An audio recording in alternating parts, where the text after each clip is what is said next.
안녕하십니까. MBS 초대석의 임정민입니다. 지난 11월 초까지의 쇠고기 수입량이 이미 2017년 작년 수준을 넘어서면서 역대 최고치에 육박하고 있습니다. 이에 따라 국내산 쇠고기 자급률은 사상 최저 수준으로 떨어졌습니다. 외국산 수입육의 국내 시장 잠식이 가속화되면서 대응책이 시급하다는 목소리가 커지고 있습니다. 오늘 초대석에서는 한국농촌경제연구원 이영우 축산관측팀장과 이와 관련된 이야기 함께 나눠보겠습니다.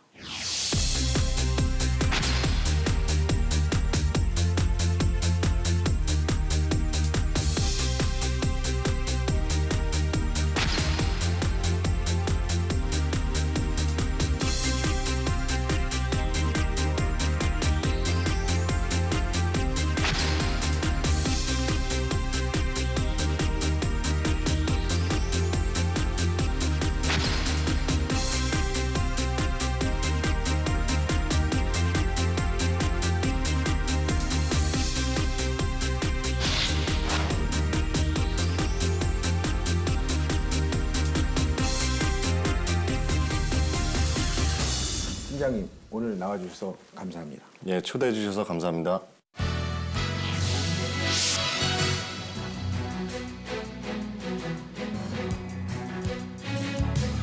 그럼 우선 그 수입육에 이렇게 수입이 많이 되는 이런 현황과 원인에 대해서 좀 살펴보고 싶은데요. 올해 수입된 축산물의 양을 보니까 이 수입육의 공세가 생각보다 거센 것 같습니다. 이미 쇠고기 시장에서는 수입육의 점유율이 60%를 넘었다고 하네요. 구체적으로 얼마나 늘었는지 좀 말씀해 주시죠. 네, 올해 수입량이 상당히 많이 늘은 상태인데요. 지금 11월 달까지 쇠고기 수입량을 살펴보면 38만 톤 정도가 수입이 됐습니다. 이는 어떤 수준이냐면은 2016년 한 해 전체 36만 톤이 수입됐는데 이미 그 수준을 넘어선 상황이고요. 돼지만 놓고 보더라도 올해 11월 달까지 작년보다 25%나 증가한 약 42만 톤 정도가 수입이 됐습니다. 그리고 닭고기 같은 경우에도 작년보다 21% 정도 증가한 11만 톤 정도 수입이 되었는데요. 현재와 같은 추세라면 올해 육류 수입량 자체만 놓고 보면 시장 개방 이후 사상 최대 수준이 될 것으로 예상을 하고 있습니다. 그렇다면 쇠고기뿐만 아니라 돼지고기, 닭고기도 수입이 많이 늘었는데요. 그렇다면 어쩔 수 없이 이게 국내산 육류의 자급률이 이게 떨어질 수밖에 없을 것 같은데요. 어떻습니까? 네, 아무래도 수입량이 크게 늘어나다 보니까 전체적인 쇠고기 자급률이 작년보다 크게 떨어진 상황입니다. 올해 11월 달까지 이제 국내산에서 쇠고기 생산량 자체가 작년보다는 소폭 감소한 상황이거든요. 그러다 보니까 수입량이 급증하면서 작년에 쇠고기 국내산 자급률이 41% 정도 수준이었던 것이 올해 연말까지 간다 그러면 약 30%대 중반까지 떨어질 것으로 예상을 하고 있습니다. 자급률을 살펴보면은 국내 소고기 생산량을 단기간에 이렇게 끌어올릴 수 있는 사육관리 체계가 아니다 보니까 전적으로 수입육에 의존할 수밖에 없는 그런 상황이 벌어지고 있는 현상입니다. 그러면 이제 축산물 수입은 제가 판단하건대 주요 축산 강국, 예를 들면 칠레나 또 유럽연합이나 미국과 같은 나라들과 저희가 FTA를 체결하지 않았습니까? 네. 그래서 이런 FTA 체결이라는 것이 이런 축산물 시장의 시장 개방 확대로 연결이 되기 때문에 그래서 아마 그 이후로 이런 축산물의 수입이 증가한 것 같은데요. 그런데 왜 특히 최근 1, 2년 사이에 이렇게 큰 폭으로 늘어난 특별한 이유는 있을까요? 네, 일단 국내적으로 보면은 수급적인 측면에서 살펴볼 수 있는 부분도 있고요.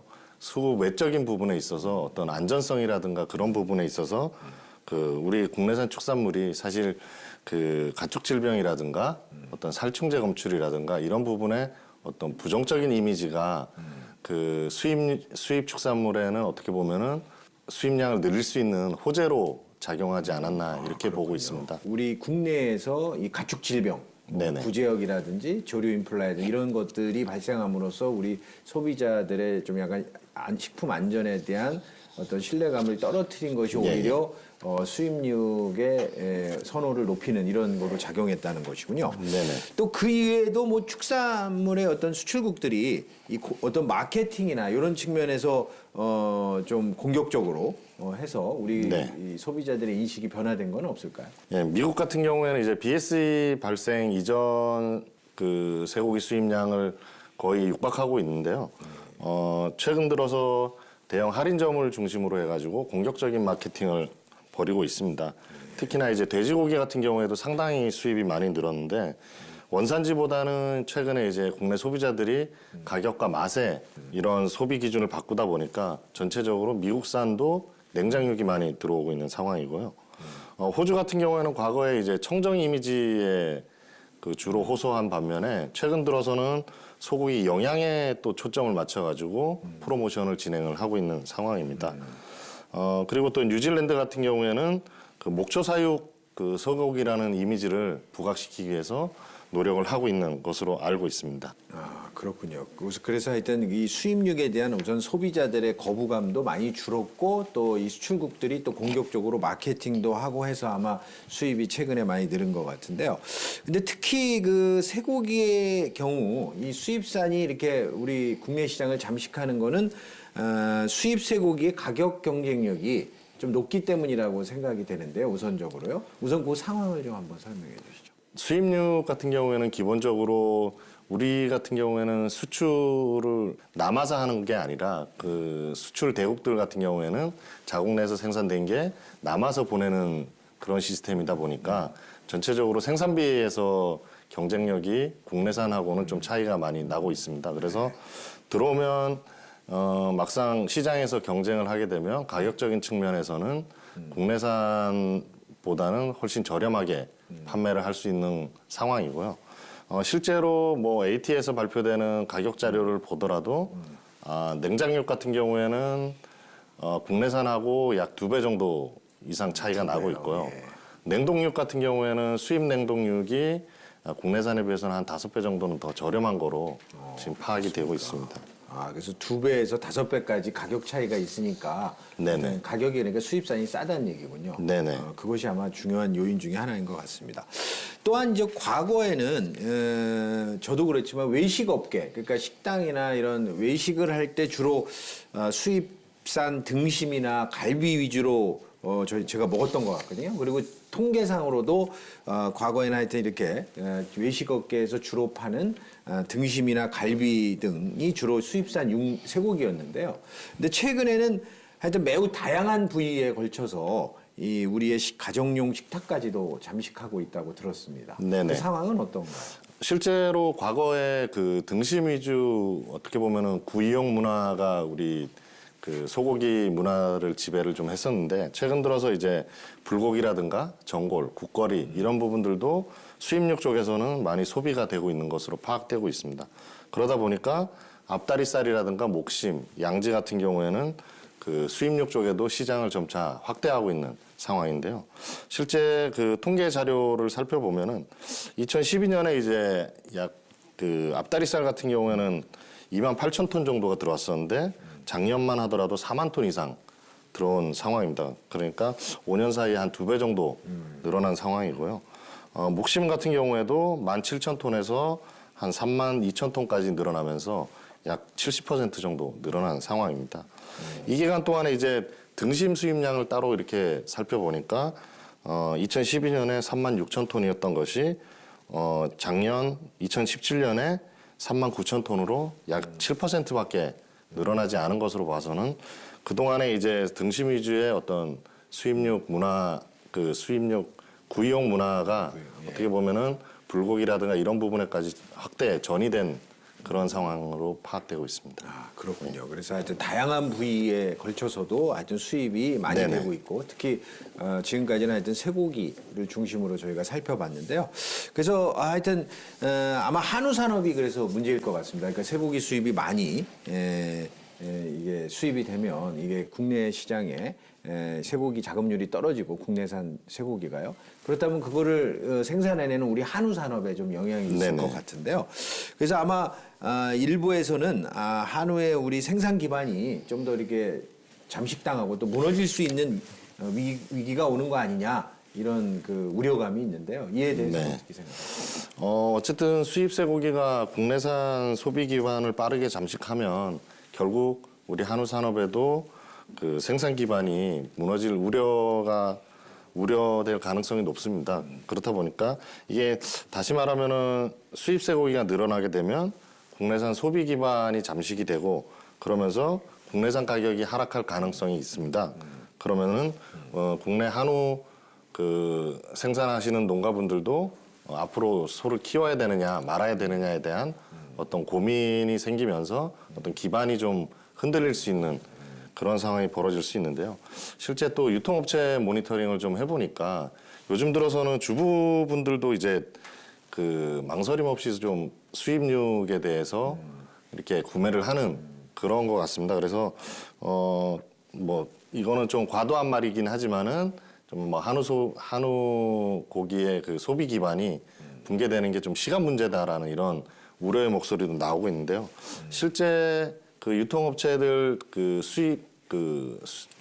육류 매대를 살펴보면 수입육 매대가 이제 그 국내산 그 육류 매대보다는 좀 더 더 커지는 더 커지고 있는 그런 상황입니다. 좀 약간 위기감이 좀 느껴지는데요. 그러면 더 이상 이런 수입 쇠고기로부터 우리 국내 시장을 빼앗기지 않으려면 좀 전에도 말씀하셨지만 이제 수입육과 수입산 쇠고기와 국내산 쇠고기가 부위별로 가격 차이가 다르지만 네네. 2배에서 5배까지 차이가 난다니 우리가 이제 한우의 가격 경쟁력을 높일 필요가 있을 텐데요. 그럼 어떤 대책들이 있을까요? 사실 그 소비자분들 상당수는 이제 한우에 대한 그 맛과 안전성에 대한 부분은 인정을 하는데 비싸다는 인식이 좀 많이 강하게 작용을 하잖아요. 네, 그러다 보니까 어쨌든 우리가 할 수 있는 우리 한우 그 종사자분들이 할 수 있는 최선의 방법은 그래도 여전히 생산비 절감을 통해서 그 어떤 그 비용 절감을 통해 가지고 가격을 좀 더 다운시킬 수 있는 그런 방안을 모색을 해야 되는데 지금 내년에 그 도입될 등급제 개편과 관련해서 그 어떻게 보면은 등급이 조금 다소 완화되는 부분이 있지만은 그렇게 되면은 사육 기간을 좀 줄이면서 그 사료비라든가 이런 비용을 좀 절감할 수 있는 그런 방안이 좀 모색될 수 있을 것 같습니다. 그런데 이게 이제 좀 정착이 좀 되면은 그래도 비용 절감을 통해 가지고 가격 인하 요인이 조금 생길 것 같은데 그럼에도 불구하고 이제 결국은 저희가 그 품질의 고급화라든가 차별화 이런 부분을 또 무시할 수가 없거든요. 그렇다 보니까 그 품질 면에서는 좀 더 그 소비자들한테는 또 외면을 받지 않는 그러면서 또 수급적인 측면에서는 가격이 고공행진하지 않도록 이렇게 일정 부분 수급 조절이 가능한 좀 이렇게 복합적인 부분이 좀 있습니다. 그렇군요. 근데 이거는 제가 추가적으로 좀 질문을 드리고 싶은데요. 일반적으로 이제 쇠고기, 그러니까 한우를 기르는 농가 입장에서는 비용이 많이 드는 게 우선 초창기에는 송아지를 입식하는 비용, 네네. 또 그걸 기르기 위해서는 사료 비용, 네네. 또 그거와 수반되는 당연히 인건비겠죠. 네네. 이 세 가지 측면이 제가 볼 때 가장 큰 비용적으로 네네. 많이 드는 부분이라고 생각이 되는데 그런 비용을 좀 절감할 수 있는 걸 좀 꼭지별로 설명해 주시면 네네. 우리가 한우의 가격 경쟁력을 좀 높이는데 우리 시청자 여러분의 또 이해를 높이지 않을까 생각이 돼서. 네, 그러면은 그 사료비 먼저 말씀을 좀 드리면은 지금 그 대부분이 이제 수입되는 배합사료라든가 수입 조사료를 쓰고는 있는데 이러한 조사료 부분에 있어서 물론 정부에서도 지속적으로 뭐 그 조사료 자급률을 높이는 노력을 하고 있는데 이거를 좀 더 확대할 필요가 있습니다. 그래서 전체적으로 사료비 쪽에서 좀 그 가격을 비용을 인하하는 쪽으로 좀 유도를 할 수 있는데 송아지 같은 경우에는 사실 그 우시장에서 거래되는 그 송아지 가격이기 때문에 그 어떻게 보면은 송아지 가격 같은 경우에는 고기소 가격에 영향을 많이 받거든요. 그때 제가 실제 그 소 한 마리를 출하하게 되면 그날 가서 뭐 단기 바로 송아지를 구매하지는 않겠지만 그 일정 기간이 지나면 송아지를 구매하기 때문에 송아지는 사실 고기수에 따라서 좀 가격이 움직입니다. 그러다 보니까 좀 송아지도 어떻게 보면은 그 우시장에서 하는 것보다는 그 일괄 사육을 통해 가지고 자기가 생산한 송아지를 직접 그 비육을 해서 내보내게 되면 일단 송아지 그 비용에 대한 부분은 좀 절감할 수 있다 이렇게 말씀드릴 수 있겠습니다. 인건비 부분은 뭐 인건비 부분에 있어서는 사실 특별히 절감할 수 있는 부분이 그렇군요. 예. 예. 그리고 또 하나 이런 그 생산성을 높이는 또 생산비를 낮춰서 가격 경쟁력을 높이는 것뿐만 아니라 앞서도 말씀하셨지만 이제 수입육 업체들의 어떤 공격적인 마케팅에 대응해서 우리 국산 쇠고기의 우수성, 품질이나 안전 이런 것들을 홍보하고 마케팅하는 것도 강화해야 될 것 같은데요. 뭐 하여튼 뭐 그런 노력은 있겠지만 뭐 어떤가요? 지금 실제로 그 앞서 말씀드렸듯이 수출 대국들 같은 경우에는 좀 이렇게 공격적인 마케팅과 다양한 채널들을 통해 가지고 특히 최근에는 또 SNS를 통해서 뭐 요리법이라든가 이런 부분에 있어서 그 대대적인 홍보를 좀 진행을 하고 있는데 그 한우 같은 경우에도 뭐 돼지도 그렇지만 자조금을 통해서 여러 가지 행사들을 진행을 하고 있습니다. 뭐 특히 이제 한우의 날이라든가 뭐 삼삼데이라든가 그런 어떤 특정한 날을 정해서 우리 소비자는 좀 그날만큼은 그 한우 고기를 좀 저렴하게 그리고 농가들은 매출을 올리는 뭐 일석이조의 효과가 있긴 있는데 이러한 부분들 외에도 뭐 좀 더 다각적인 채널을 통해서 좀 더 그 소비자에게 다가갈 수 있는 그런 고민들이 좀 필요할 것 같습니다. 가격 할인이나 이런 것뿐만 아니라 근본적으로 우리 그 한우 쇠고기의 어떤 우수성이나 이런 네네. 홍보를 확대할 필요가 있다고 말씀해 주신 것 같네요.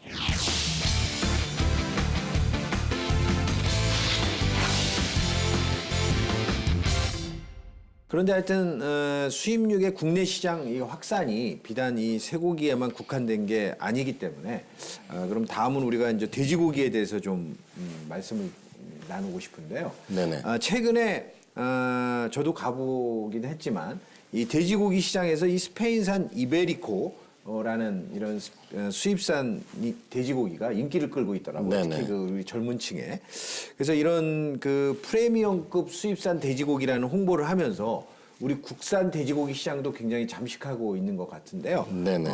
어떻습니까? 그 돼지고기 시장은요? 네, 최근에 이베리코라는 그 스페인산 돼지고기가 큰 유행을 타고 있는데요.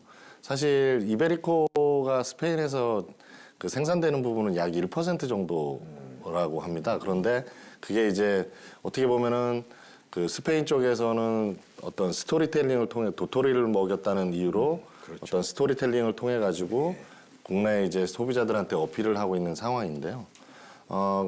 이게 그 초기에는 저희도 어떻게 보면은 수입육이 이게 일시적인 유행일 거다라고 생각을 했는데 그 최근 들어서 이 부분에 있어서도 좀 업계에서도 민감하게 반응을 좀 하고 있습니다. 그래서 미국산 같은 경우에도 또 다른 어떤 그 프리미엄급 돼지고기를 지금 시장에다 내놓을 예정으로 돼 있고 프랑스라든가 어떤 그 유럽 쪽의 여러 나라들이 뭐 그 로즈 포크라든가 이런 부분을 통해 가지고 전체적인 이미지 마케팅을 통해 가지고 국내 시장에 좀 접근하려는 노력들을 많이 기울이고 있습니다. 그래서 사실 이베리코가 뭐 그 대명사로 이렇게 나타난 것뿐이지 다른 수출국들에서는 좀 더 그 어떤 이미지 마케팅 차원에서 우리가 접근할 수 있는 그 수출국들이 접근할 수 있는 여러 가지 방안을 모색하고 있고요. 실제 이베리코라는 그 타이틀 때문에 한돈을 취급하던 우리 그 음식점들이 이베리코로 이렇게 돌아서는 그 정도. 그런 그 사례들도 지금 심심치 않게 보고 있습니다. 스페인의 그 이베리코 지역에서 만들어진 이베리코 돼지고기만 요새 유행처럼 번지는 줄 알았더니 미국이나 블란서 뭐 이런 네네네. 데에서도 이 돼지고기 프리미엄급 돼지고기 시장을 좀 잠식하고 있는 있고 또 그런 노력이 더 네네. 확대되고 있군요. 기존에 뭐 벨기에라든가 오스트리아, 독일 등에서 이제 수입됐던 삼겹살들 같은 경우 이제 그 무한 리필 쪽으로 이렇게 그 어떤 채널을 이용을 했다 그러면은 그 당시에는 이제 가격적인 측면에서는 경쟁력이 있었지만 품질적인 측면에서는 한돈에는 좀 미치지를 못했었거든요. 그런 부분들이 이제 그 고급육 쪽으로 뭐 전환되면서 이제 한돈 시장에도 조금 위협을 가하는 상황입니다. 그러면은 기존의 수출국들은 저금육 그 돼지고기 시장을 장식하고 또 이런 스페인이나 프랑스나 미국 같은 데는 고급육을 하면 하여튼 우리 그 한돈 산업에 양돈 산업에 네네. 문제가 심각할 것 같은데 그렇다면 하여튼 우리도 이 돼지고기 산업의 어떤 경쟁력 강화를 위해서는 무엇보다 고급육 생산 전략 수립이 필요할 것 같은데요. 어떻습니까? 네, 지금까지 그 한돈 산업의 어떤 뭐 육질이라든가 이런 부분에 있어서는 상당히 좀 그 개선 노력이 좀 그 상대적으로 덜했던 것 같습니다. 육량 위주로 이렇게 발전된 것이 사실인데요. 그러려면 이제 그 육질 쪽으로 어떤 종돈이라든가 이런 선발하는 부분에 있어도 그렇고 사료급여라든가 사양관리 이런 방법들에 있어서 좀 더 개선을 해가지고 육질 쪽에 이렇게 그 포커스를 맞출 수 있는 방안이 좀 필요할 것 같고요.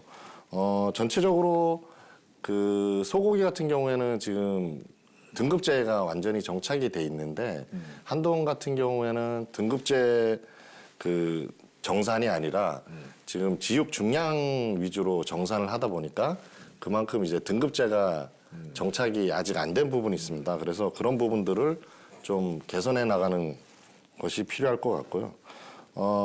최근 들어서는 또 소비자들이 국산이라는 이유만으로 또 돼지고기를 이용하는 것이 아니라 맛에 이제 맛과 가격에 이제 그 수입력도 어느 정도 거부감이 덜한 상황이기 때문에 한돈 산업 전체적으로 그 어떤 심각하게 좀 고민을 해봐야 될 상황인 것 같습니다.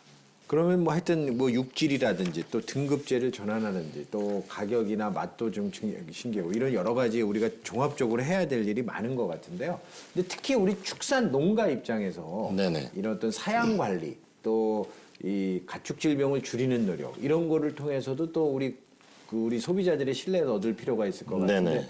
어떤 것들이 있을까요? 최근 들어서 이제 소비자들한테 조금 알려져 있는 게 그 환농이라는 어떤 그 왜 고름이라는 부분이 있는데 사실 이 부분도 우리가 구제역 지금 백신 청정 구역으로 돼 있지 않습니까? 그러다 보니까 구제역 백신을 이제 목에다가 놓다 보니까 그런 부분들이 어떻게 보면은 그 목살의 수율도 좀 떨어뜨리는 그런 부분들도 있고 그런 부분들이 또 소비자들한테 또 이게 그 정보로 인지가 되면서 어떤 거부 반응 그런 부분들이 좀 있는데 생산 단계에서 지금 백신 접종할 때 무침 주사기를 활용하는 이런 방안들이 좀 모색이 되고 있거든요.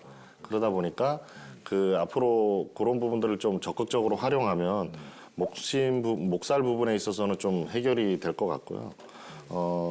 전체적으로 이제 그 여전히 뭐 소모성 질병이라든가 이런 부분들이 그 돼지 업계에서는 그 뭐 가격이 최근에도 어느 정도 좋음에도 불구하고 그 양돈 농가에서는 소모성 질병들이 발생이 되고 있기 때문에 그런 부분들을 좀 그 농가 차원에서 좀 그 관리를 잘 하고 그리고 구제역이라는 또 질병이 또 발생하게 되면 어쨌든 그 소비자분들이 좀 거부감이 좀 생기기 때문에 그런 부분에 있어서는 좀 유념을 해가지고 그 농장 관리를 좀 철저히 하는 방향으로 그 좀 당부를 드리고 싶습니다. 예, 그 중요하신 얘기를 하신 것 같습니다.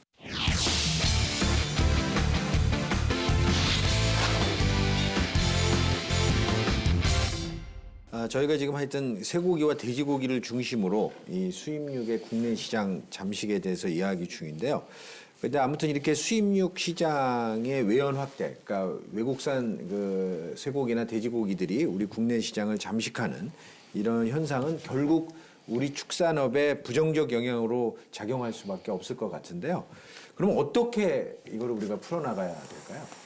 네, 이렇게 수입육 시장이 많이 확대된 부분에 있어서는 어떤 국내적인 그 가격 요인도 있지만은 그 소비자들의 그 어떤 식생활 패턴이 바뀐 건지 그런 어떤 유통 단계에서 어떤 그 뭐 수입 업체들의 어떤 그 행위들이 바뀐 건지에 대한 부분은 좀 면밀히 검토해 볼 필요는 있을 것 같습니다. 그래서 그 저희 연구원에서도 실질적으로 이제 수입 축산물에 대한 어떤 그 유통이라든가 이런 부분들에 대해서 지속적으로 좀 모니터링을 할 생각이고요.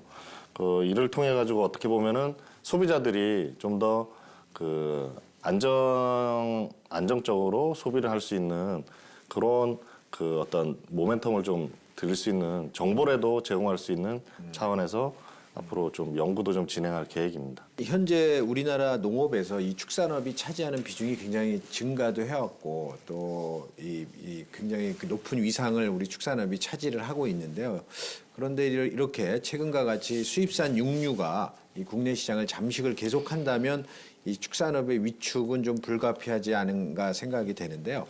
그래서 이건 뭐 다시 뭐 계속 중요하기 때문에 질문을 드리지만 그래서 우리나라의 국산 축산물의 가격 및 품질 경쟁력을 어떻게 강화해 나가느냐가 가장 관건인 것 같습니다. 이에 대해서 좀 말씀을 해주시죠. 네, 지금 그 교수님께서 말씀하셨던 그 품질과 가격 경쟁력을 높이기 위해서 지금까지 뭐 수익 개방 이후에 정부 차원이든 생산자 단체든 끊임없는 노력을 좀 해왔는데 점차적으로 뭐 아시다시피 그 수입률은 끊임없이 늘어나고 있었거든요. 그러다 보니까 어떤 품질적인 면에서는 그 과거의 차별화 고급화 전략을 그 통해 가지고 국내 축산물의 경쟁력을 높였는데 가격적인 측면에서는 어느 정도 비용 절감이라든가 이런 부분에서 크게 그 뭐 투입 대비해서 그 효과가 그렇게 많이 나타나는 것 같지는 않습니다. 그렇지만 이제 실제 소비자들이 그 우리 연구원의 그 소비자 조사 결과를 보더라도 국내산에 대해서는 그 지불 의사가 한 두세 배 정도는 높게 나타나는 거로 봐서는 현재 이제 가격 경쟁력이라는 부분들도 어떻게 소비자들하고 그 좀 그 소비자 의향하고 같이 매치가 되는 부분 쪽으로 해서 앞으로 좀 더 고민을 해봐야 될 것 같습니다. 그래도 아직까지는 우리 국내 소비자들이 우리 국산 육류에 대해서 좀 프리미엄을 주려고 하는 네네. 지불의사라는 게 그런 말씀이신 네네네. 거죠. 그래서 하여튼 그런 게 있기 때문에 그런 게 있을 때 좀 더 노력을 해서 저희가 또 소비자의 니드에 맞는 거를 생산할 필요가 있겠군요. 네네. 그런데 하여튼 이렇게 이제 쇠고기가 이 WTO나 FTA가 체결될 이후에 이 시장 개방이 확대되면서 쇠고기뿐만 아니라 이제 육류 그 수입이 증가하면서 또 우리 정부도 그거에 대응해서 이제 규모화 이런 정책을 썼죠. 네네. 그러다 보니까 이제 축산 농가들이 이제 규모화되고 상업화되는 경향은 맞는 것 같은데요. 하여튼 통계상으로 국산 축산 농가는 지난 한 15년 이상 동안 한 3분의 1로 급감했다고 하더라고요. 네네. 그 원인은 뭐 어디에 있을까요? 일단 소규모 농가의 구조 조정이 좀 활발하게 이루어졌는데요. 농가가 한우를 키우게 되면 일정한 소득이 창출이 돼야 되는데 그 공급 과잉 시기에 그 가격이 폭락하거나 아니면 IMF라든가 이런 외환위기 그런 시기를 다 겪다 보니까 전체적으로 그 한계농들 같은 경우에는 구조 조정이 지속적으로 이루어진 상태고요. 특히 이제 FTA 관련해 가지고는 그 한우 쪽에서 폐업 지원이라든가 뭐 피해 보전 직불 이런 제도를 통해 가지고 좀 자연스럽게 그 소규모 농가들이 감소하는 그런 현상이 나타나고 있었습니다. 그런데 이제 중요한 것은 이런 대규모화라는 게 또 이 과거에 예를 들면 뭐 4인 가족 기준으로 뭐 소를 뭐 20마리만 길러도 된다. 뭐 이런 얘기가 있었는데 그런 게 그럼 점점점 더 규모가 커지겠네요. 네. 그게 축종별로 어떤가요? 지금 그 전업농 규모를 살펴보면은 그 정책적으로는 50두 한우 같은 경우는 50두로 되어 있는데요. 실제 지금 그 농장 현실에서는 거의 100두 이상 정도로 보고 있습니다. 그래서 100두 규모를 좀 전업농으로 좀 이렇게 인식하는 경우가 많고 그 2인 가족 뭐 부부 노동력을 가지고 하게 되면 약 200두 정도까지는 그래도 그 뭐 일정한 소득이 창출되면서 그러려면 경영을 할 수 규모가 있다. 커야 되는군요. 예. 네. 그 얘기는 뭐 농가 입장에서는 훨씬 더 힘이 들어졌다는 얘기랑도 관계가 있겠네요. 그러니까 노동 투입 시간이 물론 뭐 그 시설들이 현대화되면서 전체적으로 노동 투입 시간 자체는 좀 그 뭐 줄어든 부분이 좀 있지만은 어떤 그 200두 정도가 최근에는 좀 그 부부가 경영하면서 할 수 있는 네, 소득을 낼 수 있는 그런 규모군요. 네네. 그런데 하여튼 이렇게 수입육 공세가 이제 더 지속되고 또 강화되면은 이 축산 농가들이 하여튼 그 규모가 작은 데는 점점점 없어지고 또 이런 네네. 규모는 더 우리 내부적으로는 커지고 이런 게 될 가능성이 있는데 그거에 대해서는 어떻게 전망을 하고 계십니까? 지금 축종별로는 좀 차이가 있지만 이미 그 가금 같은 경우에는 그 계열화라는 그 큰 흐름 속에서 규모화가 대부분 진행이 된 상태고요. 양동 같은 경우에도 어느 정도 규모화가 지금 많이 진행된 상태인데 지금 그 한우 농가들 같은 경우에는 과거에 한 2000년대 한 30만 농가에서 지금 한 8, 9만 농가까지 줄어든 상태거든요.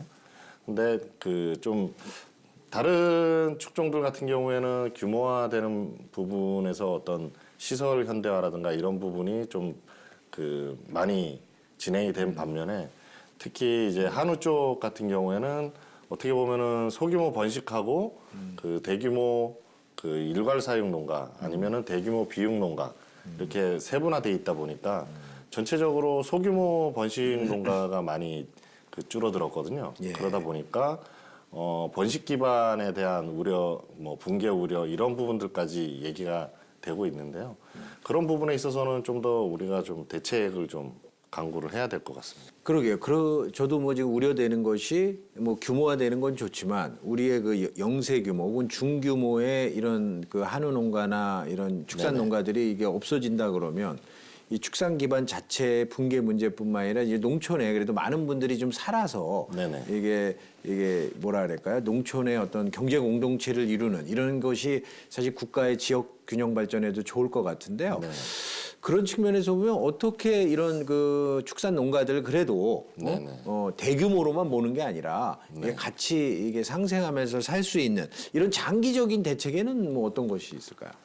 뭐 저희가 소위 이제 그 한우 업계에서는 그런 소규모 농가들을 조금 뭐 개미 군단이라 이런 표현도 좀 쓰고 그랬었는데 그런 개미 군단들이 어떻게 보면은 지금까지 그 한우 산업의 어떤 번식 기반을 그 유지해 오는데 가장 큰 역할을 했었거든요.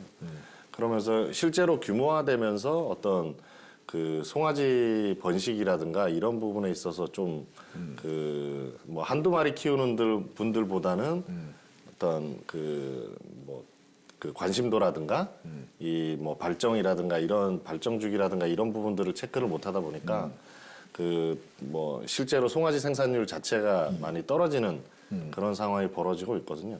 실제 그 소규모 번식 농가들을 위해서 사실 과거에는 송아지 생산 안정제라는 부분들이 이제 있어가지고 어느 정도 그 뭐 송아지 그 소규모 번식 농가들의 어떤 소득 안정 대책으로 그 이게 있었는데 최근 들어서 그게 조금 유명무실해지다 보니까 앞으로 그런 부분에 있어서 좀 더 고민을 좀 하게 되면은 그 다시 그 소규모로도 그 어느 정도 좀 마음 편하게 그 소를 키울 수 있는 여건이 마련되지 않을까 그렇게 보고 있습니다. 예, 과거에는 하여튼 소규모로 이 번식 그러니까 송아지를 만들어서 이렇게 파는 이런 네네. 농가들이 많았는데 이것이 좀 요새 붕괴되는 우려가 있다는 거죠. 네네. 그리고 참고로 올해가 유엔에서 이 소농 혹은 가족농의 가치를 그러니까 소농이 중요하다 이런 거를 아마 주창하는 해인 것 같습니다. 이건 과거에도 있었는데 그래서 이게 소농과 가족농이 굉장히 중요하다는 걸 네네. 국제사회가 인식을 하는 것이거든요. 그래서 아마 최근에도 우리 축산업계에서 이 소규모 농가를 좀 다시 그래도 육성도 하고 또 이 그분들이 먹고 살 수 있게 만들어야 되는 게 아니라는 목소리도 커지고 있는 것 같은데요. 네네. 그래서 이렇게 상대적으로 이 경쟁력이 떨어지는 이 소규모 축산 농가들의 경쟁력을 높이기 위한 방안에는 어떤 것들이 있을까요? 지금 그 뭐 생산자 단체라든가 정부에서도 고민을 좀 많이 하고 있는 거로 알고 있는데, 그 소규모 농가들의 경쟁력이라는 것이 사실은 그 정책에 그동안 소외돼 왔었잖아요. 우리가 규모화 전업화를 표방하면서 그런 그 정책 내부에 좀 이렇게 그 정책의 수혜자로서 그동안 좀 배제되었던 것들이 좀 사실인데, 그런 부분들을 좀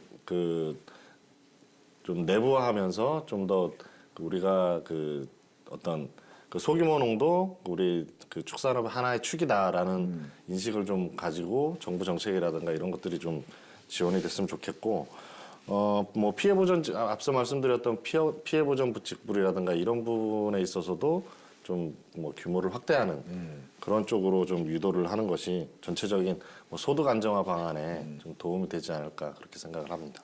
그다음에 이제 우리 농가 입장에서뿐만 아니라 이제 축산 관련 생산자 단체들의 역할과 기능이 좀 강화돼야 한다는 주장도 제기되고 있는데요. 이에 대해서는 뭐 어떻습니까? 네, 생산자 단체 사실은 뭐 축종별로 모든 생산자 단체들이 있고, 그 안에서 또 수급 조절하는 부분들도 좀 있고, 뭐 역할들을 좀 많이 수행을 하고 있는데, 그 농협 같은 경우에는 지금까지 어떤 번식 기반과 관련해 가지고는 생축장 얘기를 좀 많이 했었거든요. 그래서 생축장을 좀 적극적으로 활용하면서 우리 그 한우 산업의 번식 기반을 지속적으로 유지하는 게 나은 것이 아닌가, 이런 부분에 대해서 좀 고민을 좀 많이 했었습니다. 그리고 또 그 생산자 단체에서 또 얘기하는 부분들은 또 임대축사 얘기를 좀 많이 하고 있고, 그거에 대한 이제 그 공공 소유를 통한 뭐 민간 경영 이런 구조의 번식우 단지를 조성하자, 이런 얘기들도 지금 나오고 있는 상황입니다. 그리고 단지 그 육류뿐만 아니라 다른 농산물들도 이렇게 시장, 농산물에 대한 시장 개방이 확대되면서 이 소비자들의 선택을 받는 게 중요하지 않습니까? 네네. 그러니까 가격 차이가 많이 나더라도 우리 국내외 소비자들로부터 우리 국산 농축산물이 선택을 받으면 사실 생존이 가능한 거거든요. 네네. 그래서 이 결국에는 이 우리 축산업의 미래도 이 소비자들의 마음을 붙잡아야 될 것 같고 또 선택을 받아야 될 것 같은데요. 네네. 어떤 노력이 필요할까요? 일반적으로 소비자들은 현명하지 않습니까? 어쨌든 그 자기가 지불한 가격에 대해서 뭐 성능을 요구를 하든, 과거에는 이제 가성비를 많이 따졌다라고 합니다. 그런데 최근 들어서 그 국내 축산물의 어떤 특별한 이슈들이 많다 보니까 그 뭐 성능 대비해서 마음의 만족도, 그런 가심비라는 신조어까지 만들어나게 됐는데요. 이러한 그 어쨌든 국내 축산업이 그 전체적인 구조조정이라든가 어떤 그 와중에서도 최근 들어서 그 신뢰를 조금 잃는 그런 상황들이 연출이 됐었는데, 이러한 부분들을 좀 극복하기 위해서 앞으로 안전한 먹거리를 표방하는 그런 쪽으로 정책이라든가 생산자 단체, 그리고 뭐 실제 키우는 사육하는 분들이 좀 노력을 좀 해야 될 것 같습니다. 그리고 추가적으로는 제가 생각할 때 이제 축산물의 경우에는 앞서도 저희가 얘기를 했지만 구제역이나 또 조류 인플루엔자라 이런 가축 질병이 우리가 매년 되풀이되면서 이 안전성 문제도 제기가 되고 또 소비자들의 신뢰 문제도 항상 제기가 되고 있는데요. 요 문제하고 또 하나는 이제 가축 분뇨 문제입니다. 그러니까 이제 우리 이 가축, 특히 이 축종별로는 좀 다르지만 이 가축 분뇨로 인해서 환경오염이나 수질오염, 뭐 악취, 뭐 이런 것들이 굉장히 민원 제기도 되고 우리 어떤 그 부정적 이미지로 이렇게 소비자들, 우리 또 혹은 우리 국민들에게 있기 때문에 하여튼 이런 것들을 근본적으로 좀 해결하거나 또 줄이는 이런 노력들이 지금 필요할 것 같은데요. 이에 대한 또 견해를 좀 말씀해 주시죠. 사실 축산 문제 가장 근본적인 문제는 악취와 질병입니다. 그러다 보니까 그 올해 그 축산업 근본 대책 개선 TF에서도 여기에 초점을 좀 맞춰가지고 그 어떤 악취 문제를 좀 해결하기 위해서 그 사육 시설이라든가 이런 부분에 있어서 면적이라든가, 그리고 실제 오폐수 처리 부분, 그리고 그 실제 사육하고 있는 환경이라든가 이런 부분에 뭐 깨끗한 농장 만들기 이런 쪽으로 포커스가 맞춰져 가지고 정부에서도 조만간 아마 그거에 대한 대책이 좀 발표가 될 거로 알고 있습니다. 그래서 아무래도 그 축산업이 이제 어쨌든 지속 가능한 발전을 위해서는 악취와 이 질병 문제를 해결하지 않으면 그 소비자들이 외면하는 그런 산업이 될 가능성이 있기 때문에 이 부분에 있어서는 좀 그 업계 전체가 경각심을 좀 가지고 접근해야 될 것 같습니다. 예, 축산업 부분에 지금 위기적인 그 우려가 지금 많이 증가하고 있는데요. 그렇지만 이제 위기는 또 기회라는 말도 있지 않습니까? 네네. 그래서 이 다가오는 내년도 2019년에는 우리 축산업에게도 뭐 위기도 있지만 또 기회도 있을 것 같습니다. 네네. 그래서 어떤 위기와 기회가 우리 축산업에 있을지 좀 한번 전망을 좀 해보시죠. 네, 사실 2018년 한 해도 그렇지만 2017년이 가장 이슈가 좀 많았었고요. 2018년은 그래도 올해는 조금 무난히 넘어가는, 아직까지도 그 고병원성 조류 인플루엔자가 뭐 야생 조류에서 이렇게 일부 나고 있는데 실제 농가에서는 그 안 나서 참 다행이라고 생각을 하고 있습니다.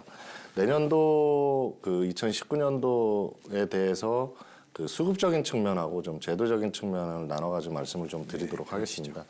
수급적인 측면에서 보면은 그 한우 같은 경우에는 이제 그 실제 출하 대기 중인 마리수들이 좀 많습니다. 그러다 보니까 전체적으로 가격이 올해보다는 좀 조정을 받을 거로 예상을 하고 있고요. 가격이 좀 하락할. 네네네. 그리고 돼지 같은 경우에도 여전히 지금 가격은 어느 정도 그 뭐 생산비 이상에서는 어느 정도 형성이 된다라고는 하지만 이게 내년에도 그 앞으로 출하될 돼지들이 많거든요. 그러다 보니까 내년에도 한우 같이 이제 가격 조정이 좀 올 것으로 예상을 하고 있습니다. 그러나 이게 그 가격이 이제 하락이 어느 정도 될 것인지에 대한 부분은 좀 우리가 좀 고민을 좀 해봐야 되는데 이런 와중에도 수입육에 대한 부분은 아마 내년에도 좀 지속적으로 공세가 이어질 것이다. 이렇게 예상을 하고 있습니다.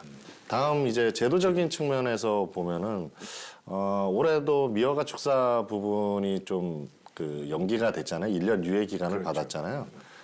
내년에도 이제 미허가 축사 부분은 그 뭐 앞으로 또 연기하느냐 또 뭐 그 강행하느냐를 놓고 이제 그 좀 진통이 예상이 되고 있고요. 가금 쪽에서는 이제 이력제가 지금 시범적으로 실시를 하고 있는데 내년에는 좀 더 본격적으로 그 이력제가 시행이 되게 되면 그 농장 단위라든가 어떤 뭐 생산 단계에서 그 이력제가 진행이 되기 때문에 거기에 대한 좀 적극적인 협조가 좀 필요할 것 같고 한우 쪽에서는 등급제 개편이 좀 농가분들이 좀 이렇게 적응하는데 좀 시간이 좀 걸리지 않을까 이렇게 예상을 하고 있습니다.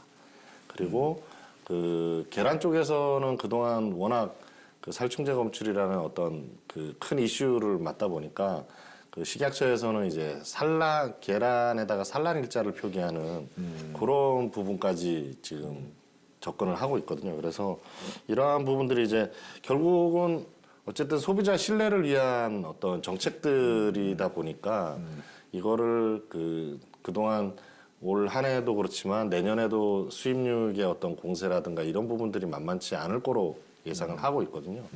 그렇기 때문에 이러한 다양한 정책들이 우리 축산업 내부에 이렇게 올바르게 좀 정착이 되면 그래도 국민의 신뢰를 계속 받으면서 그 산업을 영위할 수 있지 않을까 이렇게 판단하고 있습니다. 그리고 이걸 하나 궁금해서 네네. 여쭤보는 건데 그 쇠고기 등급제가 예전에는 그 마블링이라 해서 그좀 기름이라 하여튼 그런 게 많이 들은 게 좀 등급이 좋았는데 그런 게 바뀐다고 제가 들었거든요. 네네네. 그 소고기 등급제 변화의 주요 골격이 뭔지 좀 말씀해 주시죠. 일단 그 과거에는 이제 지방에 대한 그 마블링 스코어에 대한 부분이 그 높으면 높을수록 그 등급이 높았잖아요. 네. 그 부분을 조금 완화해가지고 조금 덜 끼더라도 그 등급이 좀 높아지는 그런 쪽으로 방향을 잡고 있습니다. 그래서 생산자 입장하고 또 소비자 입장하고 조금 다른 상황이거든요. 결국 큰 흐름은 뭐 지방이 많을수록 그 지금까지는 고급육이었다라고 이렇게 표현을 하게 되면 지방이 좀 덜 끼더라도 우리가 그 등급에서 어느 정도 좀 고등급을 받는 그런 구조로 가져가기 때문에 농가 입장에서는 어떻게 보면은 사실 그 기름을 등급을 높이기 위해서 추락 원령을 좀 이렇게 늘려가지고 그 사료비 부담이 오히려 줄어들 수 있는 그런 뭐 조기 출하라든가 그 과거에 이제 30개월령 이상 키우던 부분들을 뭐 1, 2개월 정도는 단축을 시킬 수 있는 여지는 좀 갖고 있는 것으로 알고 있습니다. 그래서 뭐 시중에서는 투 플러스가 아니라 건강을 생각하는 분은 원 플러스를 먹는다는 얘기가 있더라고요. 왜냐하면 네네. 지방이 너무 껴갖고 네네. 가격은 비싸고 몸에도 안 좋다 이런 얘기가 있었거든요. 네네. 뭐 하여튼 좋은 방향으로 개편이 되는 것 같습니다. 근데 제가 또 하나 마지막으로 기회 요인이 될 수 있다고 보는 것이 우리가 이제 한류 열풍도 있고 네네. 또 요새 외국인들이 국내에 많이 들어와서 우리의 한우 쇠고기든 또 우리 한돈 돼지고기 네네. 삼겹살이든 이런 걸 많이 먹어보기 또 네네. 치킨도 그렇고요. 예. 그래서 그 열풍을 타고 또 우리 이 국내 축산업이 축종별로 경쟁력을 높이다 보면 수출의 기회도 있지 않을까요? 네, 실제로 그 저희가 그 한우를 홍콩에다가 수출을 하고 있지 않습니까? 하고 있는데 사실 거기 실제 저희가 출장을 가서 보니까 어떤 그 대형 유통점에서 킬로그램당 약 30만 원에 판매가 되고 있더라고요. 그래서 그 옆에 와규를 보니까 한 35만 원 정도에 팔리고 있고 호주산 같은 경우에도 뭐 한 30만 원대에서 팔리고 있는 거로 봐서 사실 수출 쪽의 부분에서는 조금만 신경을 좀 쓰게 되면 우리가 그 나름대로의 어떤 그 고급화 전략에서 좀 그 뭐 탈출구라든가 그런 부분으로 좀 그 좋은 호재로 작용할 가능성도 있습니다. 아, 그렇군요. 예, 이 팀장님 오늘 나와주셔서 정말 감사했습니다. 네, 감사합니다. 육류 소비량은 해마다 늘고 있지만 그 대부분을 외국산 축산물이 차지하고 있습니다. 수입육에 대한 소비자들의 거부감이 사라진 데다 가성비 트렌드와 맞물린 결과입니다. 반면에 국내산 축산물은 부정적 인식을 심어줄 수 있는 가축 질병이나 안전성 논란과 함께 축산 환경에 대한 규제 등 악재들이 가로막혀 있습니다. 그러나 산이 높다고 포기해서는 안 될 것입니다. 생산자와 유통인이 함께 강력히 자구책을 추진해내고 정부는 이를 적극적으로 지원해야 할 것입니다. 지금의 위기가 국민에게 더욱 사랑받는 축산업으로 다시 태어나는 계기가 되기를 기대해 봅니다. 함께해 주신 여러분 고맙습니다.